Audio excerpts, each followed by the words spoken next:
So, commenting on the current expanding Greensill Capital scandal, as it is ongoing, is sometimes really, it's very time sensitive, shall we say, because sometimes I might do a video one day and then other information comes out and then the story just unfolds and it keeps on rolling.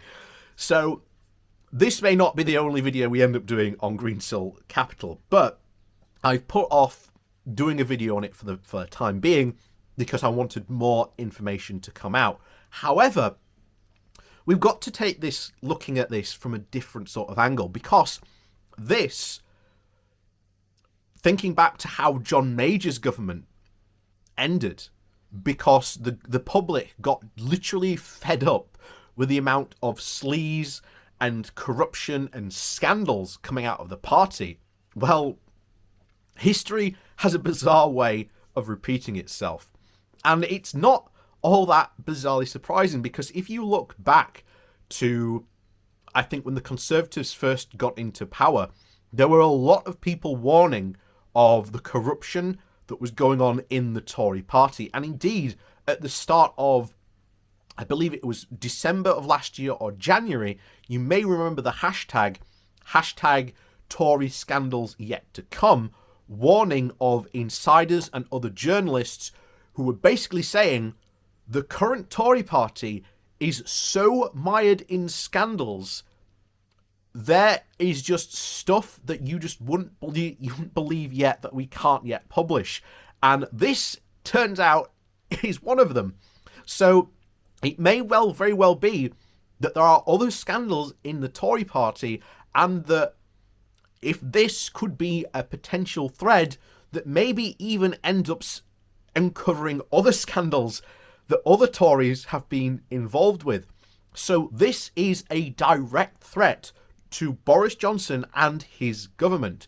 And it is a main reason why yesterday night we saw the government vote against the Labour proposal, which was to do a full parliamentary investigation. And not surprisingly, the Tories voted against it. So, before we jump into today's article, please do remember to hit the like, share and subscribe buttons. And of course, down below there is a link to my Patreon page, as well as a link to my one-off donation link called Buy Me a Coffee, where you can, well, buy me a coffee. And thank you to all those people who do support me that way. So, on with the article. And this article comes from politics.co.uk. The title of it is, "The Corruption Scandal Could Pose the First Moment of Real Danger for Johnson." It feels like something building rather than fading away. The reports of corruption in the Tory government are coming thick and fast now. The latest bout started with the revelation that David Cameron had been lobbying current secretaries of state on behalf of the finance firm Greensill Capital. And the company boss, Lex Greensill, worked for Cameron when he was in Downing Street, and Cameron then worked for him when he left. The former Prime Minister then pushed for emergency funding with the Treasury, including Chancellor Rishi Sunak, and discussed a new payment scheme for NHS staff at work and a private drink with Health Secretary Matt Hancock. But of course, there could have been many more meetings, given that Greensill's status as a senior advisor to the Prime Minister could mean and could hold them without having notify anyone. And anyway, the Cabinet Office seems barely bothered to police meetings between lobbyists and ministers or even civil servants. What we're looking at is a systemic failure to grapple with the opaque world of lobbying in Westminster, one conducted over informal communication networks, phone calls, WhatsApps, lunches. Yesterday's extraordinary reports found that Bill Carruthers, a senior civil servant during Cameron's time, took a job at Greensill while literally still working at the Cabinet Office, a decision which he was, quote, not seen as contentious, and I believe was not uncommon. That last line rings in the ears. If true, rather than just a desperate attempt to protect himself, it suggests that there has been an epidemic problem here, a complete disfragmentation of basic standards at the civil service. For a while now, we've assumed that Boris Johnson has a political shield which most other politicians do not possess. The key is a weaponized form of irony. By projecting a personality which the audience knows is fake, he gives a sense of them being in on the joke, and by virtue of doing so, his deception on any matter is priced in.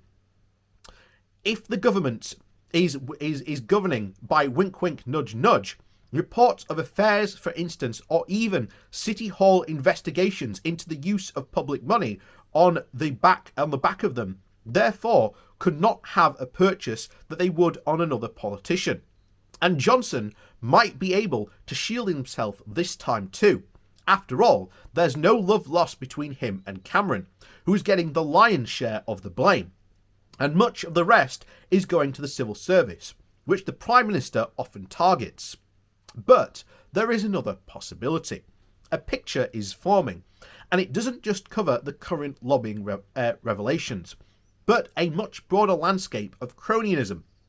And from reports of payments to Jennifer Arcuri to allegations that the charitable foundation paid for the refurbishment of Downing Street to the Housing Secretary Robert Jerrick granting planning permission for a property scheme just before the developer donated money to the Tory party, to seemingly endless cascades of contracts handed out to friends during the COVID emergency. Figures in the Conservative and Labour parties both believe that these stories are starting to cut through. Apparently, they're coming up more and more often in focus groups, and the daily press coverage is becoming increasingly damning. The lobbying story was on the front page of the Times and The Guardian today. That won't bother Downing Street much. The Times, together with the Financial Times, has been covering the story for weeks. The Guardian isn't exactly the government's natural supporter, but they'll be much more concerned by the front pages of the Daily Mail, a firm Johnson supporter, and the Metro, which in pre-pandemic times at least was read by millions of commuters.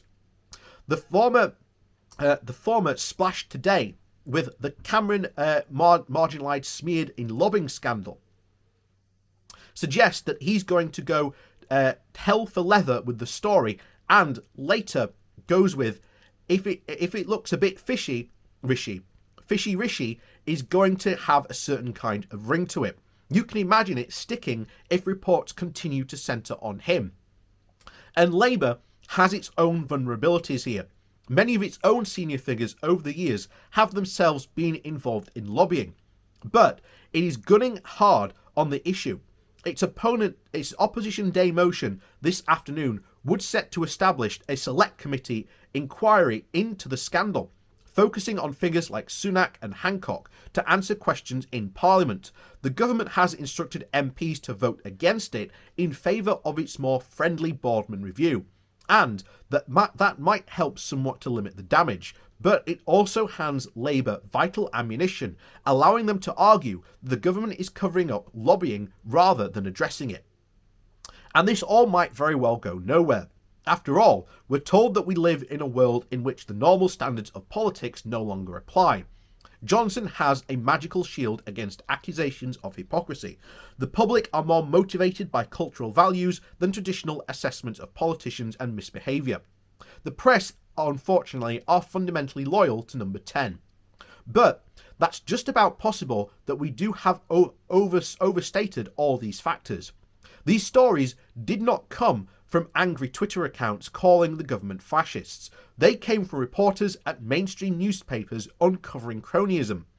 The longer these stories drip, drip, drip into the public consciousness, the more likely they are to solidify a firm background and a sense of Tory corruption.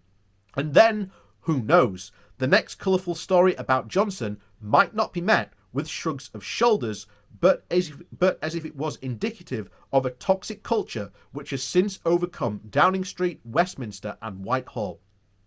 The corruption story is building, not fading, and its impact on cronyism or even the Conservatives will not go away.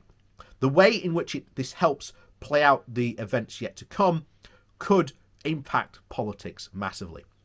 And I've said this before, One thing we need to do, as well as pushing for, political reform and for PR, which again we do heavily support on this channel, we need to help support other things that would help get rid of this. For example, there needs to be, I've said, an actual office that looks at MPs and goes after them. Now, there does one of those actually exist. The only problem is it has no teeth. So if there is something that does go on, it's literally just don't do that again. There's no punishment or anything like that. I think there needs to be some serious teeth added to that organisation, and it is partly responsible and reports to the Speaker. But I think it needs to be its own body and an independent one. That would help out so much. The other thing that I think needs to be added is term limits to MPs. For example, maybe you can only sit for 2 terms of Parliament and then you have to have like 3 terms out. This would help get new blood into Parliament.